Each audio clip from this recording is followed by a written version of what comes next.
Friends আপোনালোকলৈ আজি টেলিৰ তৃতীয় অধ্যায়টো লৈ আহিছোঁ। এই অধ্যায়টোত আপোনালোকে ট্ৰেনজেকশ্যন কেনেকৈ টেলিত এণ্ট্ৰি কৰিব পাৰিব, লগতে আইটেম পাৰ্চেছ চেল কেনেকৈ আপুনি টেলিত এণ্ট্ৰি কৰিব, এই প্ৰচেছ দুটা আপোনালোকে শিকিব পাৰিব। ইয়াৰ আগৰ ভিডিঅ'ত টেলিৰ বেছিক থিয়ৰিৰ ওপৰত এটা ক্লাছ কৰা গৈছে আৰু নেক্সট টেলিৰ কোম্পানী কেনেকৈ ক্ৰিয়েট কৰিব, লেজাৰ কেনেকৈ ক্ৰিয়েট কৰিব, ভাউচাৰ কেনেকৈ এণ্ট্ৰি কৰিব, ইয়াৰ ওপৰত 2 নম্বৰ ভিডিঅ'টো দিয়া গৈছে। এই দুটা ভিডিঅ' আপোনালোকে চাই ল'ব। আমি 4টা ট্ৰানজেকশ্যন লৈছোঁ। 1 মে তাৰিখত বস্তু কিনিছে, পাৰ্চেছ গুডছ ফ্ৰম মোহন 40,000। এনেকৈ প্ৰত্যেকটা ট্ৰানজেকশ্যন টেলিত এণ্ট্ৰি কৰিম। টেলিত ছফ্টৱেৰটো অ'পেন কৰিলোঁ। অলৰেডি মোৰ ইয়াত কোম্পানী এটা ক্ৰিয়েট কৰা আছে। কেনেকৈ কোম্পানী ক্ৰিয়েট কৰে চাব লাগিলে আগৰ ভিডিঅ'টো চাই ল'ব।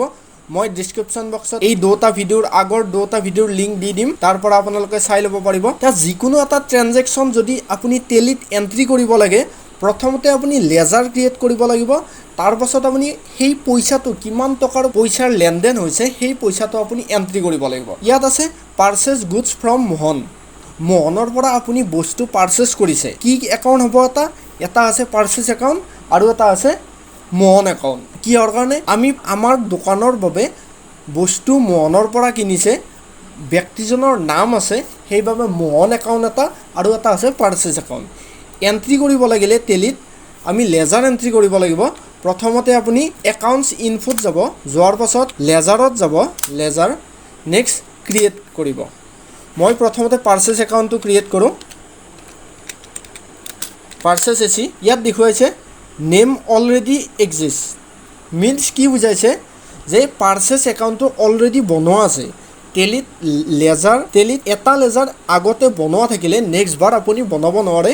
সেই লেজাৰটোৱে আপুনি ইউজ কৰিব লাগিব। আমি চাই লওঁ। লেজাৰ চাব লাগিলে গেটৱে অফ টেলি, মেইন স্ক্ৰীনখনৰ নাম gateway of Tally, accounts info, লেজাৰত যাব, অল্টাৰত যাব, চাই লওক পাৰ্চেছ লেজাৰটো বনোৱা আছে।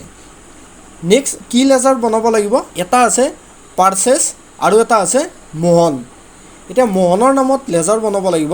বনাব লাগিলে accounts info, ledger create Mohan AC। ব্যক্তিজনৰ নামত একাউণ্ট ক্ৰিয়েট কৰা গৈছে। মোহনৰ আণ্ডাৰটো হ'ব চানৰি ক্ৰেডিটৰ। এইজন লাভত থকা ব্যক্তি হ'ব, সেইবাবে চানৰি ক্ৰেডিটৰ এণ্টাৰ কৰিব। তেখেতৰ এড্ৰেছ এণ্টাৰ কৰিব লাগিলে ইয়াত লিখি দিব। পিন নম্বৰ লিখিব বিচাৰে, পিন নম্বৰ লিখি দিব। নেক্সট এণ্টাৰ, একচেপ্টত ক্লিক কৰিব। ইয়াক চাই ল'ব বিচাৰিলে আপুনি লেজাৰ অল্টাৰত যাব।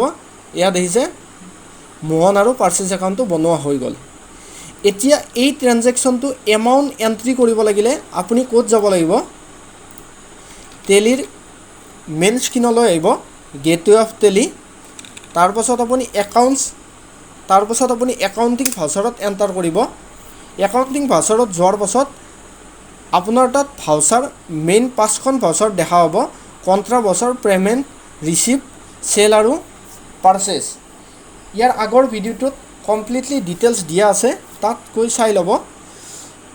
কণ্ট্ৰা ভাউচাৰ কেতিয়া হ'ব? যদি ট্ৰেনজেকশ্যনটোৰ একাউণ্টকেইটা বেংক একাউণ্ট আৰু কেছ একাউণ্ট হয় তেতিয়াহ'লে কণ্ট্ৰা ভাউচাৰ হ'ব। পে'মেণ্ট ভাউচাৰ কেতিয়া হ'ব? যাৰ পৰা আপুনি কিনি আনে বস্তু, পাৰ্চেছ কৰে, তেওঁক পইচা দিব থাকিলে বা পইচা দিব লাগিলে পে'মেণ্ট ভাউচাৰ।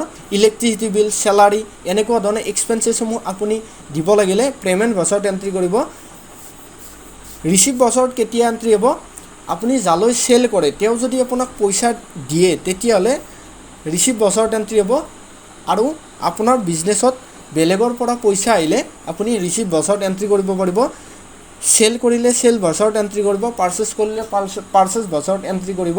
সেই চেম এনেকুৱা ধৰণৰ ৰুলৰ ভিত্তি কৰি এইটো কোনখন ভাউচাৰত হ'ব? Purchase from Mohan. নিশ্চয় এইখন পাৰ্চেছ ভাউচাৰত এণ্ট্ৰি হ'ব। পাৰ্চেছ ভাউচাৰত যাব লাগিলে F9 প্ৰেছ কৰিব। ইয়াত দেখিছে ডেবিট ক্ৰেডিট নাই, ডেবিট ক্ৰেডিট আনিব লাগিলে Ctrl+V প্ৰেছ কৰিব। এজ এ ভাউচাৰ মোডত বুলি কোৱা হয় ইয়াক। Ctrl+V প্ৰেছ কৰিলে ডেবিট ক্ৰেডিটত আপুনি ট্ৰেনজেকশ্যনসমূহ এণ্ট্ৰি কৰিব পাৰিব। আৰু আইটেম মোডত এণ্ট্ৰি কৰিব লাগিলে Ctrl+V প্ৰেছ কৰি দিব, ইয়াত আহি যাব। এতিয়া এণ্ট্ৰি কৰিব লাগিলে শ্বেয়াৰত কি হ'ব? মোহন মন সিলেক্ট কৰিব, এণ্টাৰ ক্লিক কৰিব। এমাউণ্টটো কিমান হ'ব? 40,000 এণ্টাৰ কৰিছোঁ। নেক্সট অন একাউণ্ট ইয়াত দিব পাৰিব, এণ্টাৰ কৰিব। ইয়াত আপুনি পাৰ্চেজ হ'ব, ইয়াত দেখিছে ডিয়াৰ পাৰ্চেজ, এণ্টাৰ ক্লিক কৰিব। এমাউণ্টটো ইয়াত অট'মেটিক আহি গৈছে। নেক্সট আপুনি ইয়াত নেৰেশ্যনটো লিখি দিব, বিং পাৰ্চেজ, এণ্টাৰ, এয়া একচেপ্ট কৰিব। একচেপ্ট হোৱাৰ পাছত ইয়াক চাব লাগিলে ডিছপ্লেত যাব,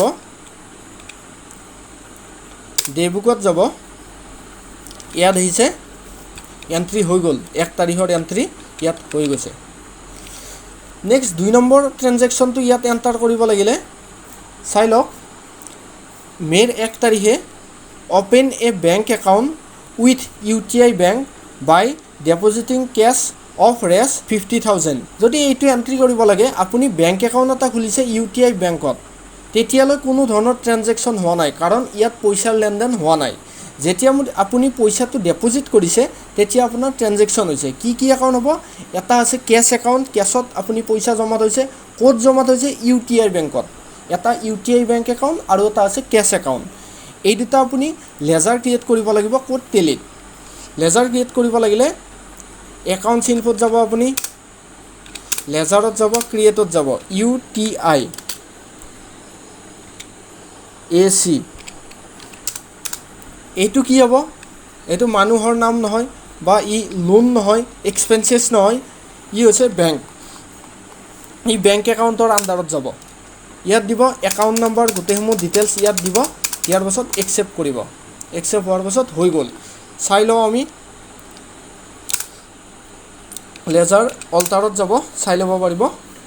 ইয়াত দেখিছে UTI একাউণ্ট হৈ গ'ল। এতিয়া আপুনি কেছ একাউণ্ট বনাব লাগিব, কিন্তু কেছ একাউণ্ট আৰু প্ৰফিট এণ্ড লছ একাউণ্ট এই দুটা একাউণ্ট টেলিটো যেতিয়া আপুনি ইনষ্টল কৰে, বাই ডিফল্ট এই দুটা একাউণ্ট ক্ৰিয়েট হৈ থাকে, কেছ একাউণ্ট আৰু প্ৰফিট এণ্ড লছ একাউণ্ট। এই দুটা একাউণ্ট আপুনি বনাব নালাগে। কেছ একাউণ্টৰ আণ্ডাৰটো কি হয়? সদায় কেছ ইন হেণ্ড। এইটো এণ্ট্ৰি কৰিব লাগিলে, পইচাটো এণ্ট্ৰি কৰিব লাগিলে, 50,000 টকা এণ্ট্ৰি কৰিব লাগিলে ক'ত যাম? একাউণ্টিং ভাউচাৰত যাব। এতিয়া ভাউচাৰ কোনখন হ'ব? পাৰ্চেছ কৰা নাই আপুনি, পাৰ্চেছ ভাউচাৰ নহয়। চেল কৰা নাই, চেল ভাউচাৰ নহয়। ৰিচিভ কৰা নাই, ৰিচিভ ভাউচাৰ নহয়। পে'মেণ্ট কৰা নাই, পে'মেণ্ট ভাউচাৰ নহয়। যদি কেছ আৰু বেংক এই দুটা একাউণ্ট আপুনি পায়, তেতিয়াহ'লে কোনখন ভাউচাৰত এণ্ট্ৰি কৰিব? কণ্ট্ৰা ভাউচাৰত এণ্ট্ৰি কৰিব। কণ্ট্ৰা ভাউচাৰত দুটা মুড থাকে। যদি কণ্ট্ৰা ভাউচাৰত আপোনাৰ তাত ডেবিট ক্ৰেডিট অহা নাই, তেতিয়াহ'লে F12ত যাব। F12ত গৈ ইউজ ছিংগুল এণ্ট্ৰি মুড এইটো ন' কৰিব। নেক্সট আপুনি ইউজ GRCR এইটো য়েছ কৰিব। নেক্সট একচেপ্ট কৰি দিব। F12ত পাব আপুনি কীবোৰ্ডৰ F12, ওপৰৰ স্ক্ৰীনত F12 প্ৰেছ কৰিব। এতিয়া চাই ল'ব, ইয়াত ক্ৰেডিটত কি হ'ব? UTI বেংক একাউণ্ট, ইয়াত দিব UTI, CRত UTI হ'ব, এমাউণ্টটো দিব 50,000। নেক্সট চেক বা বেংকৰ দ্বাৰা হ'লে, চেক বা নেট বেংকিঙৰ দ্বাৰা আপুনি যদি পইচা দিয়ে, তেতিয়াহ'লে নেট বেংকিঙৰ দ্বাৰা হ'লে ই ট্ৰেন্সফাৰ বা চেক হ'লে চেক, বৰ্তমান আদাৰ্ছ হৈছে। নেক্সট কেছ একাউণ্ট আপুনি চিলেক্ট কৰিব, ইয়াত লিখি দিব, ইয়াত নেৰেশ্যনটো লিখি দিব আপোনাৰ হিচাপত। নেক্সট একচেপ্টত ক্লিক কৰিব। নেক্সট ট্ৰেনজেকশ্যনটো চাই ল'ব, আইটেম পাৰ্চেছ এণ্ড চেল। যদি আপুনি বস্তু কিনা বেচা কৰে, সেই এণ্ট্ৰিসমূহ আপুনি কেনেকৈ কৰিব? মে'ৰ 2 তাৰিখে পাৰ্চেছ 20 বটল হেয়াৰ অইল 145ত আপুনি পাৰ্চেছ কৰিছে ফ্ৰম SK ষ্ট'ৰ। SK ষ্ট'ৰৰ পৰা পাৰ্চেছ কৰিছে। তেতিয়াহ'লে কোনখন ভাউচাৰ দিব ফ্ৰেণ্ডছ? প্ৰথমতে আপুনি আইটেম হিচাপত যদি এণ্ট্ৰি কৰিব বিচাৰে, প্ৰথমতে আইটেমসমূহ ক্ৰিয়েট কৰিব। নেক্সট আপুনি লেজাৰ ক্ৰিয়েট কৰিব। তাৰপাছত এমাউণ্টটো আৰু আইটেমটো এণ্ট্ৰি কৰিব। চাই ল'ব ফ্ৰেণ্ডছ, টেলিত আপুনি যাব। টেলিত যোৱাৰ পাছত আইটেম ক্ৰিয়েট কৰিব লাগিলে লেজাৰ যদি আপুনি বনায়, মানুহৰ নাম, কেছ একাউণ্ট, বেংকৰ নাম এইবোৰ বনাব লাগিলে একাউণ্টিং ভাউচাৰত যাব। আৰু আইটেম যিটো বস্তুৰ ওপৰত ডিপেণ্ড কৰি আপুনি চেল আৰু পাৰ্চেছ কৰে বা কিনা বেচা কৰে, তেতিয়াহ'লে সেই বস্তুটোৰ নাম লিখিব লাগিলে আপুনি ইনভেণ্টৰী ইনফোত যাব, যোৱাৰ পাছত ষ্টক আইটেমত যাব, ক্ৰিয়েটত যাব, আইটেমটোৰ নাম কি আছে ইয়াত চাই ল'ব, কি কৰিছে হেয়াৰ অইল, মই ইয়াত লিখি দিলোঁ আমলা হেয়াৰ অইল। ইয়াত আপুনি আইটেমসমূহ যদি চাব বিচাৰিছে মই ইয়াত এক্সাম্পল হিচাপত দি দিলোঁ, আপুনি স্ক্ৰীনশ্বট মাৰি এই আইটেমসমূহ আপুনি টেলিত ক্ৰিয়েট কৰিব পাৰিব। আইটেমৰ নাম ইয়াত দেখিছে, মই ইয়াত দিলোঁ আমলা প্লাছ হেয়াৰ অইল, এণ্টাৰ কৰিব। আণ্ডাৰটো ইয়াত নিজে ক্ৰিয়েট কৰি দিব, কিন্তু জাষ্ট আপুনি বুজি পোৱাৰ কাৰণে মই আপোনালোকক আজি দেখুৱাই দিওঁ। নেক্সট আছে ইউনিট। ইউনিট মিনছ কি, এইটো আপুনি যে চেল কৰিব তাৰ জোখৰ মাপকাঠি কি, কেজি হিচাপত চেল কৰিবনে, লিটাৰ হিচাপত চেল কৰিবনে, বটল হিচাপত চেল কৰিবনে, পিচ হিচাপত নে পেকেজ হিচাপত। নিশ্চয় এইটো বটল হিচাপত চেল কৰিম। আপুনি ইয়াত ইউনিটটো বনোৱা নাই, বনাও থাকিলে চিলেক্ট কৰিব, যদি বনাব লগা হয় অল চি প্ৰেছ কৰিব, BTL ইয়াত লিখি দিব, ফুল ফৰ্মটো লিখিব বটল, এণ্টাৰ কৰিলোঁ, নেক্সট এণ্টাৰ, একচেপ্টত ক্লিক কৰিলোঁ, নেক্সট এণ্টাৰ। ইয়াত অপেনিং ষ্টক নিদিব ফ্ৰেণ্ডছ, এণ্টাৰ কৰিব, একচেপ্ট কৰিব। এতিয়া এই ট্ৰেনজেকশ্যনটোত আপুনি লেজাৰসমূহ বনাব লাগিব। এটা আছে পাৰ্চেছ আৰু এটা আছে SK ষ্ট'ৰ। বনাব লাগিলে একাউণ্টছ ইনফোত যাব, কিহৰ বাবে লেজাৰ ক্ৰিয়েট কৰিম, লেজাৰত যাব।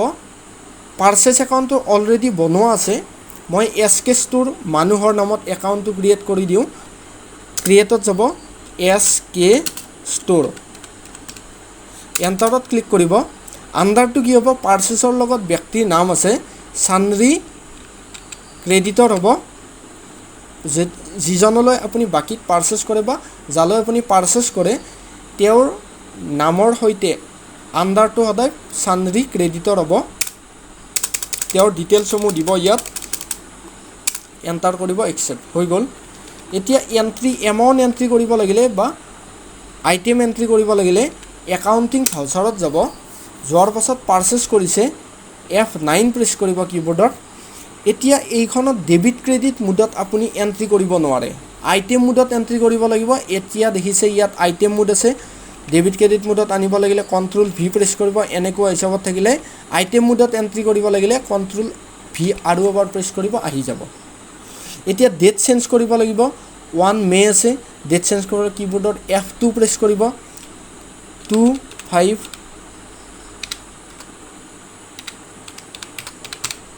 হ'ব, এণ্টাৰ কৰিব, ইয়াত ডেটটো বহাই দিব পাৰিব, এণ্টাৰ কৰিব। যদি আপোনাৰ তাত ভাউচাৰৰ নাম্বাৰ থাকে, বিলখনৰ নাম্বাৰ থাকে, ইয়াত এণ্টাৰ কৰিব বিলৰ নাম্বাৰটো। নেক্সট পাৰ্টি নেম, যাৰ পৰা আপুনি কিনি আনিছে, মই মোহনৰ পৰা কিনি আনিছোঁ, মোহন, এণ্টাৰ কৰিলোঁ, তেওঁৰ ডিটেইলছসমূহ ইয়াত দিব পাৰিব। পাৰ্চেছ কৰিছে, আণ্ডাৰটো ইয়াত পাৰ্চেছ লেজাৰত পাৰ্চেছ একাউণ্ট হ'ব। নেক্সট স্পেচ বাৰ, ইয়াত আইটেমত স্পেচ বাৰ ক্লিক কৰিব, যিকেইটা আইটেম আছে আইটেমটো চিলেক্ট কৰিব, কিমান বটল আছে ইয়াত 20 বটল দিলে প্ৰাইচটো হৈছে 145, এণ্টাৰ কৰিলোঁ, হৈ গ'ল। নেক্সট আৰু আইটেম থাকিলে স্পেচ বাৰ মাৰিব, চিলেক্ট কৰিব, বৰ্তমান আইটেম নাই, মই এইটো একচেপ্ট কৰিলোঁ, একচেপ্ট হৈ গ'ল। এতিয়া ষ্টক হৈছে নে হোৱা নাই চাব লাগিলে ষ্টক চামাৰিত যাব, চামাৰিত যাই এইটো চাব পাৰিব। এতিয়া যদি নেক্সট ট্ৰেনজেকশ্যনটো লৈ আহে, sold 20 bottles hair oil 180 to Kalita store, sell কৰিছে কলিতা ষ্ট'ৰলৈ। ক'ত যাব, আইটেমটো আপোনাৰ তাত ক্ৰিয়েট কৰাই আছে, লেজাৰ ক্ৰিয়েট কৰিব লাগিলে একাউণ্টছ ইনফো, লেজাৰত যাব, বা আপুনি ডাইৰেক্টও লেজাৰ ক্ৰিয়েট কৰিব পাৰিব। ডাইৰেক্ট লেজাৰ ক্ৰিয়েট কৰিব লাগিলে একাউণ্টিং ভাউচাৰত যাব, এইটো হ'ব চেল ভাউচাৰত হ'ব, F8 চেলত যাব, যোৱাৰ পাছত ডেটটো চেঞ্জ কৰিব, যি ডেট থাকে F2 প্ৰেছ কৰি পেলাই ডেট চেঞ্জ কৰিব, বৰ্তমান মে'ৰ 2 তাৰিখে হয়। নেক্সট এণ্টাৰ কৰিব পাৰ্টি নেম, ইয়াত মোহন আছে কিন্তু ইয়াত কলিতা ষ্ট'ৰটো নাই। যদি আপুনি ডাইৰেক্ট কলিতা ষ্ট'ৰটো বনাব বিচাৰে কীবোৰ্ডত অল চি বা মেনুৱেলি আপুনি যাব লাগিলে লেজাৰত একাউণ্টছ ইনফোত গৈ আপুনি বনাব পাৰিব। অল্টাৰ চি প্ৰেছ কৰিব, ডাইৰেক্ট আহি গৈছে দেখিছে লেজাৰ ক্ৰিয়েট, ইয়াত আহি গৈছে কলিতা ষ্ট'ৰ চেল কৰিছে কলিতা ষ্ট'ৰলৈ, বা মানুহৰ নাম হ'লে মানুহৰ নাম দিব। যালৈ আপুনি চেল কৰে সেই ব্যক্তিজনৰ আণ্ডাৰটো সদায় চান্দ্ৰী ডেটৰ হয়। পাৰচেছ কৰিলে সেই ব্যক্তিজনৰ আণ্ডাৰ চান্দ্ৰী ক্ৰেডিটৰ আৰু চেল কৰিলে সেই ব্যক্তিজনৰ আণ্ডাৰ চান্দ্ৰী ডেটৰ দিব। তেওঁৰ ডিটেইলছ দিলে ডিটেইলছ দিব, এণ্টাৰ কৰিব। এণ্টাৰ হোৱাৰ পাছতে ফ্ৰেণ্ডছ মনত ৰাখিব চেল হোৱাৰ পাছতে ইয়াত এণ্টাৰ কৰিব পাৰিব, এই ডিটেইলছসমূহ এণ্ট্ৰি কৰিব পাৰিব। নেক্সট ভিডিঅ'ত আপোনালোকক দেখুৱাই দিম। নেক্সট আছে চেল লেজাৰটো অলৰেডি বনোৱা নাই, তাৰ বাবে আপুনি অল্টাৰ চি প্ৰেছ কৰিব। চেলছ বনোৱা থাকিলে দুবাৰ বনাব নালাগে, আণ্ডাৰটো কি হ'ব চেল হ'ব। নেক্সট এণ্টাৰ কৰিব, আহি গৈছে। আইটেম নেমত আছে কি আইটেম চেল কৰিছে, সেই আমলা প্লাছ হেয়াৰ অইলটোৱে চেল কৰিছে। এণ্টাৰ প্ৰেছ কৰিছোঁ, কেইটা হেয়াৰ অইল চেল কৰিছে আপুনি, ইয়াত আছে 12 পিচ, 20 পিচ, কিমান টকাৰে 180, এণ্টাৰ কৰিলোঁ। নেক্সট এণ্টাৰ নেক্সট নেৰেশ্যনটো লিখি দিব ইয়াত। নেক্সট এণ্টাৰ একচেপ্ট কৰিব। হোৱাৰ পাছত ষ্টক চাব লাগিলে আপুনি ষ্টক চামাৰিত যাব। এবাৰ ইয়াত দেখিছে 10টাৰ পৰা 12টা চেল কৰাৰ পাছত আপোনাৰ তাত 8টা ষ্টক থাকিল। এনেকৈ আপুনি গোটেইসমূহ মেনেজমেণ্ট কৰিব পাৰিব। যদি আপোনালোকে অনলাইন কম্পিউটাৰ ক্লাছ কৰিব বিচাৰিছে তেতিয়াহ'লে কমেণ্ট বক্সত কমেণ্ট কৰিব, নহ'লে মোবাইল নম্বৰ এটা দিয়া আছে সেই মোবাইল নম্বৰত যোগাযোগ কৰিব পাৰিব। লগতে আপোনালোকে গভৰ্ণমেণ্টৰ দ্বাৰা ভেৰিফাই চাৰ্টিফিকেট ইয়াৰ পৰা পাব। Thank you friends, please like comment and subscribe my channel.